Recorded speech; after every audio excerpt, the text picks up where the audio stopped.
sejahtera bagi kita semuanya. Hari ini saya akan memaparkan hasil penelitian saya untuk memenuhi tugas UAS mata kuliah metodologi penelitian kuantitatif dengan judul Efektivitas Pembelajaran PAI secara daring melalui Google Classroom kelas 9 di SMP Negeri 1 Wates, Kabupaten Kediri, Provinsi Jawa Timur.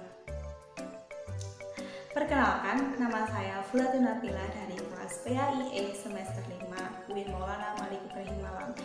Sebelumnya saya ingin mengucapkan terima kasih kepada dosen pengajar saya, Bapak Muhammad Islahul Mukmin, yang telah mengajar dan membimbing saya selama 1 semester ini, dan orang-orang terdekat saya yang telah mensupport saya selama ini. Dalam presentasi kali ini saya akan membahas 4 poin yang utama. Yang pertama adalah alasan saya memilih judul penelitian ini yang meliputi latar belakang masalah, rumusan masalah, tujuan penelitian, dan yang kedua adalah tinjauan pustaka dan hipotesis penelitian. Yang ketiga, metodologi penelitian yang meliputi waktu dan tempat penelitian, variabel penelitian, instrumen penelitian, analisis data penelitian, dan yang terakhir hasil penelitian atau pembahasan. Langsung saja, saya akan membahas poin yang pertama, yaitu latar belakang. Meluasnya wabah COVID-19 menyebabkan tahun ini berbeda dari tahun-tahun sebelumnya. Banyak negara yang harus menerapkan lockdown di setiap wilayahnya. Serupa dengan negara lain, negara Indonesia juga melakukan PSBB atau pembatasan sosial berskala besar dalam rangka percepatan penanganan coronavirus disease 2019 COVID-19. Dengan adanya PSBB, masyarakat Indonesia tidak boleh melakukan aktivitas di luar rumah seperti biasanya dan harus melakukan segala bentuk kegiatan dari rumah, mulai dari bekerja di rumah, belajar dari rumah, dan beribadah dari rumah. Meskipun sudah diupayakan semua kegiatan dilakukan dari rumah, namun hal itu tetap berdampak pada bidang ekonomi, pendidikan, atau bidang-bidang lainnya yang lambat laun mengalami kelumpuhan. Pendidikan merupakan salah satu bidang yang terdampak COVID-19. Kegiatan pembelajaran yang biasanya dilakukan secara tatap muka harus dialihkan secara daring. Hal ini merupakan tantangan bagi tenaga pengajar atau guru tentang bagaimana materi pembelajaran itu dapat diberikan dengan baik kepada peserta didik meskipun harus dilakukan secara daring. Sehingga tenaga pengajar harus kreatif mencari solusi agar pembelajaran bisa dilaksanakan secara efektif dengan alat penunjang pembelajaran daring.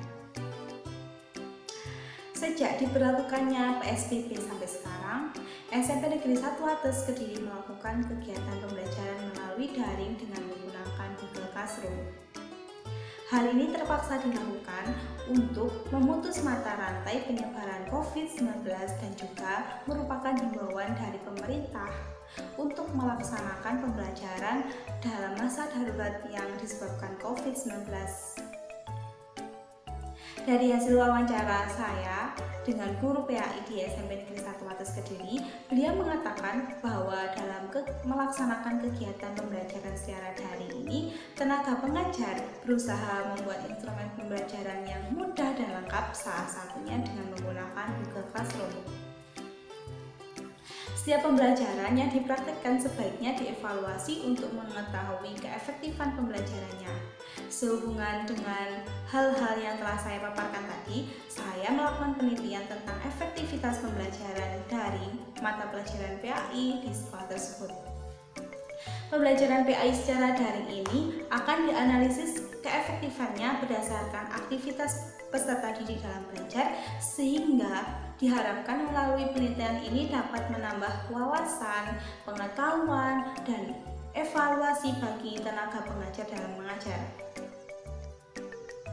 Yang kedua, ada rumusan masalah. Berdasarkan permasalahan yang telah saya jelaskan tadi, terdapat rumusan masalah yang akan dikaji di dalam penelitian ini, yaitu bagaimana efektivitas pembelajaran daring melalui Google Classroom peserta didik kelas 9 di SMP Negeri 1 Wates.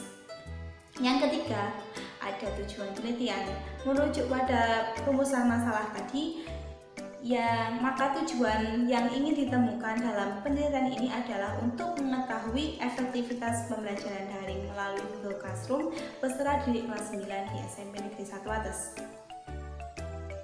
Selanjutnya, manfaat penelitian. Ada 4 manfaat penelitian. Yang pertama, bagi lembaga pendidikan. Hasil penelitian ini dapat memberikan informasi penggunaan aplikasi pembelajaran daring dalam proses belajar mengajar di SMP dengan mengetahui keefektifannya. Yang kedua, bagi tenaga pengajar, yaitu sebagai rujukan dalam pemilihan metode dan strategi pembelajaran yang dapat diterapkan sehingga mampu menumbuhkan kompetensi dalam peserta didik. Yang ketiga, bagi peserta didik, yaitu dapat memberi suasana belajar yang bervariasi dan tidak membosankan sehingga dapat meningkatkan kemampuan peserta didik dalam menambah pengetahuan, memahami materi, dan meningkatkan minat dan prestasi belajar mereka. Yang terakhir atau yang keempat, bagi peneliti, hasil dari penelitian ini harapannya dapat memperluas wawasan dan pengetahuan peneliti dalam menerapkan metode dan media pembelajaran. Selanjutnya yaitu poin kedua, yaitu tinjauan pustaka, meliputi deskripsi teori dan hipotesis penelitian. Deskripsi teori, yang pertama ada belajar. Belajar adalah suatu cara yang dilakukan seseorang untuk mendapatkan perubahan tingkah laku yang baru secara menyeluruh sebagai hasil pengalaman sendiri dalam interaksi dengan lingkungannya. Belajar di sini merupakan proses membangun makna atau pemahaman terhadap informasi dan pengalaman. Ciri-cirinya yaitu adanya perubahan tingkah laku secara sadar, bersifat positif dan aktif, mempunyai tujuan dan sangat terarah, serta perubahan itu mencakup semua aspek tingkah laku. Yang kedua, efektivitas. Efektivitas adalah keadaan yang menunjukkan sejauh mana program atau rancangan dapat tercapai. Efektivitas dapat dikatakan pula sebagai tingkat keberhasilan suatu rencana yang dapat dicapai. Hal ini dapat disimpulkan bahwa suatu media pembelajaran bisa dikatakan efektif ketika memenuhi kriteria, yaitu mampu memberikan pengaruh perubahan dan dapat membawa hasil yang baik. Yang ketiga, ada pembelajaran daring, merupakan pembelajaran yang dilakukan dalam jarak jauh melalui media berupa internet dan alat-alat penunjang lainnya seperti telepon seluler, komputer, dan lain sebagainya.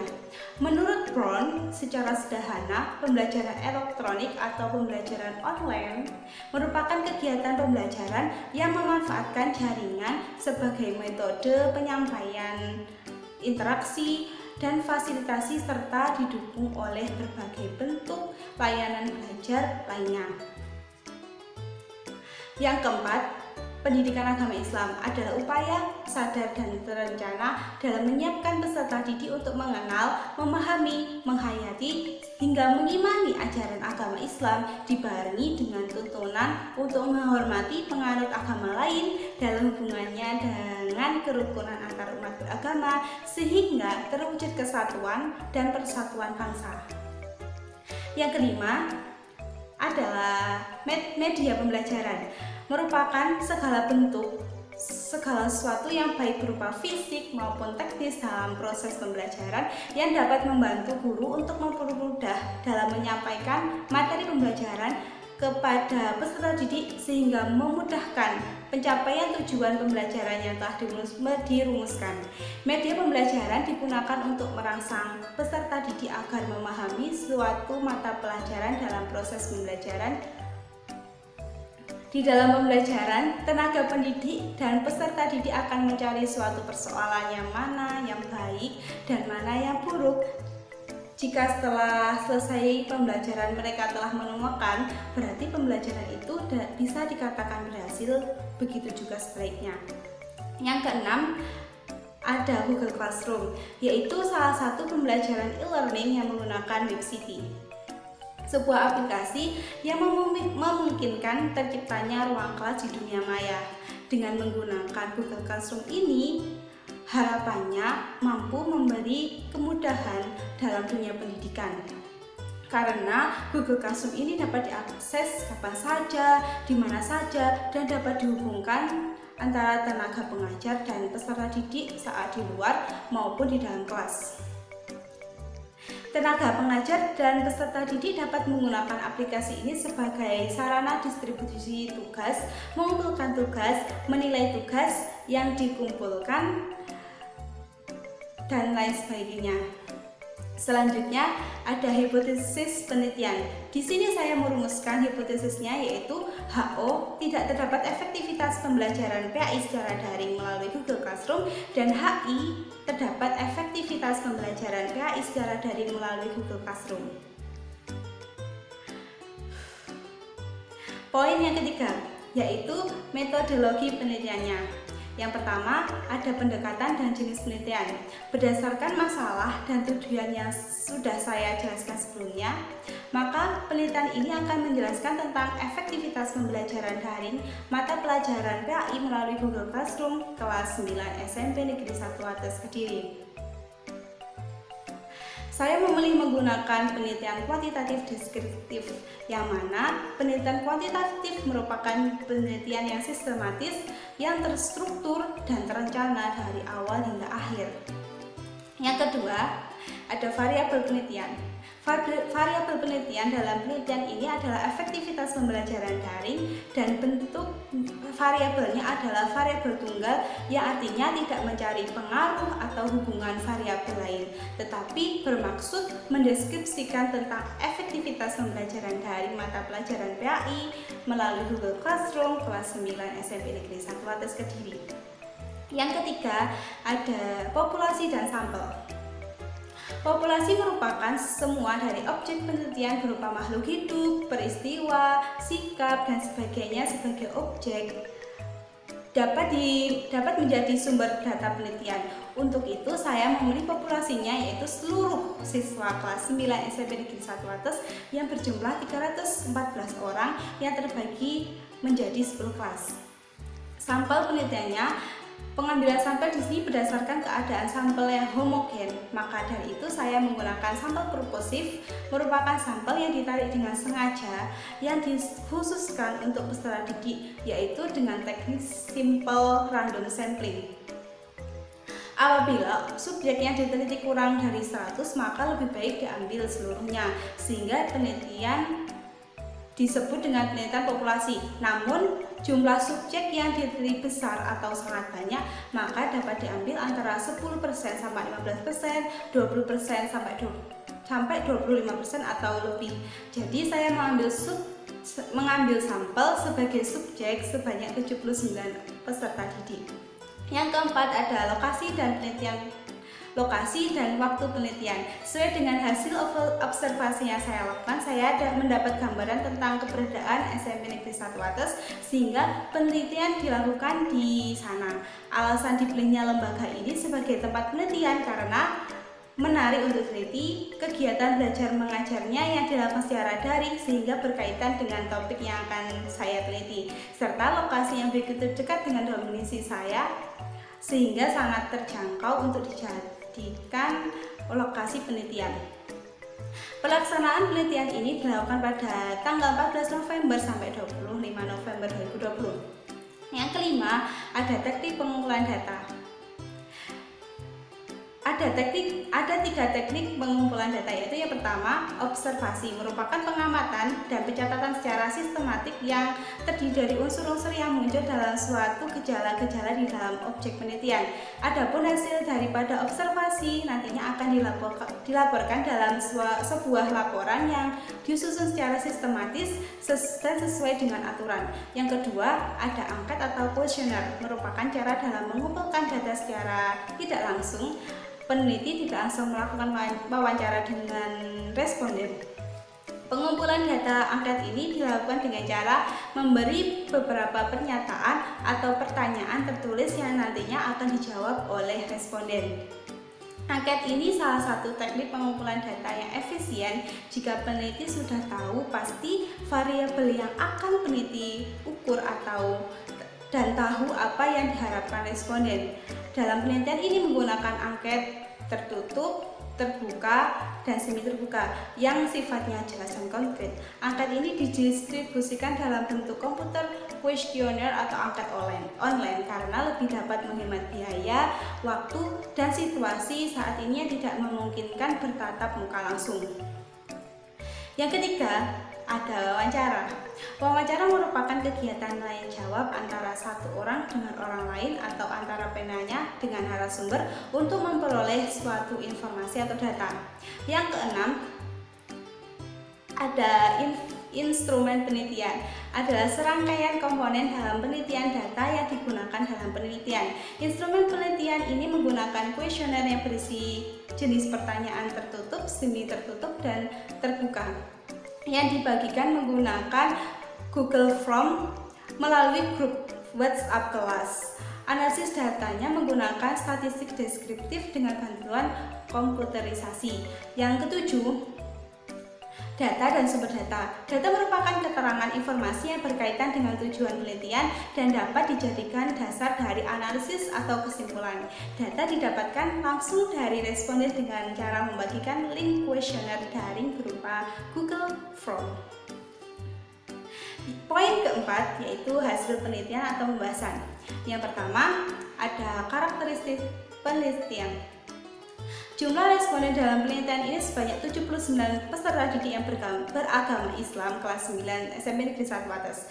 Responden terbanyak berasal dari kelas A dan I sebesar 11,4%. Responden yang paling sedikit berasal dari kelas C, D, dan E karena memang didominasi oleh peserta didik dengan agama lain. Peserta didik terdiri dari 57% berjenis kelamin perempuan dan 43% berjenis kelamin laki-laki. Bisa dilihat di gambar 1 dan 2. Lihat juga gambar 3. Selama kegiatan pembelajaran daring, responden paling banyak menghabiskan sebagian waktunya untuk mengerjakan tugas karena guru memberikan banyak tugas kepada peserta didik. Selain itu, peserta didik juga melakukan kegiatan lainnya yaitu membantu orang tua. Mereka mengatakan selama pembelajaran daring ini mereka mendapatkan tugas tambahan dari orang tua seperti membantu berdagang, beres-beres rumah, dan lain-lain sebagainya. Dan sebagian responden lainnya menjawab menghabiskan waktunya di rumah dengan bermain gawai. Selama pembelajaran daring ini mereka tidak bisa menahan diri untuk berpaling dari gawai karena dalam membaca materi dan mengerjakan tugas mereka harus menggunakan gawai. Jadi di sela-sela mengerjakan itulah mereka bermain game atau bermedia sosial untuk chatting maupun diskusi dengan teman-temannya. Gambaran kegiatan pembelajaran daring melalui Google Classroom. Yang pertama, pendampingan saat pembelajaran daring berlangsung. Dalam melaksanakan kegiatan pembelajaran daring, peserta didik harus didampingi oleh orang tua. Secara umum, pendampingan dilakukan dalam 3 kegiatan, yaitu pra-pembelajaran, yang kedua saat pembelajaran, dan yang ketiga usai pembelajaran. Ketiganya memiliki acuan teknis yang harus diperhatikan, kemudian dilaksanakan oleh orang tua. Cara pendampingan orang tua saat pembelajaran daring di SMP Negeri 1 Wates Kediri secara berturut-turut sebesar 30,4% responden memilih bahwa orang tua hanya mengingatkan anaknya untuk melihat Google Classroom. Serta sebesar 65,8% responden memilih jika mereka mengecek sendiri di Google Classroom. Dan sisa responden memilih jika orang tua ikut membantu, mengecek, dan menyelesaikan tugas di Google Classroom. Tujuan pendampingan belajar secara umum adalah membantu peserta didik agar dapat melakukan penyesuaian yang baik di dalam situasi belajar, sehingga setiap peserta didik dapat belajar dengan efisien sesuai dengan kemampuan yang dimilikinya dan mencapai perkembangan yang optimal. Penting bagi orang tua untuk lebih dekat secara fisik dan mengenal psikologis anak serta terlibat dalam aktivitas bersama di masa pandemi ini. Hal tersebut dianggap memberi dampak positif bukan hanya kepada anak tetapi kepada negara karena anak-anak saat ini secara kolektif adalah masa depan negara. Yang kedua, ada pemahaman materi mata pelajaran PAI melalui Google Classroom. Selama kegiatan pembelajaran daring ini, peserta didik bisa mengikuti pembelajaran materi dengan mudah sebesar 69,6% responden dan dapat sedikit mengikuti sekitar 29,1% dan sisanya memilih merasa sulit mengikuti materi pembelajaran PAI. Yang ketiga, ada metode pembelajaran. Metode pembelajaran daring yang paling diminati peserta didik secara berturut-turut sebagai berikut, yaitu podcast atau rekaman suara, yang kedua diskusi, yang ketiga video dan membaca. Hasil penelitian Sehari 2015 mengungkapkan bahwa untuk memotivasi peserta didik dalam pembelajaran daring harus memperhatikan prinsip-prinsip penggunaan serta kelebihan dan kekurangan daring tersebut. Proses pembelajaran dengan daring hendaknya tidak menempatkan peserta didik hanya sebagai pendengar atau penonton saja, melainkan juga mendorong partisipasi aktif dari peserta didik untuk berinteraksi, berdialog, bekerja sama, berbagi, dan membangun pengetahuan bersama. Yang keempat, ada kendala selama pembelajaran daring menggunakan Google Classroom. Pembelajaran jarak jauh yang dilakukan dengan daring membuat banyak sekali perubahan, baik dari segi metode pembelajaran maupun dari segi penilaian. Hal itu juga tentunya memiliki banyak kendala yang dialami oleh tenaga pengajar maupun peserta didik. Selama menjalani proses pembelajaran jarak jauh, banyak peserta didik yang mengalami kesulitan ketika melakukan pembelajaran secara daring. Di antaranya yaitu peserta didik yang sulit fokus, terus tugasnya terlalu banyak, sulitnya jaring internet, dan terbatasnya kuota internet. Yang kelima, yaitu ada efektivitas pembelajaran daring melalui Google Classroom. Peserta didik harus dapat menerima kenyataan bahwa saat ini pemerintah Indonesia sedang memberlakukan work from home atau bekerja dari rumah yang menuntut untuk seluruh kegiatan dilakukan secara daring, termasuk kegiatan belajar mengajar.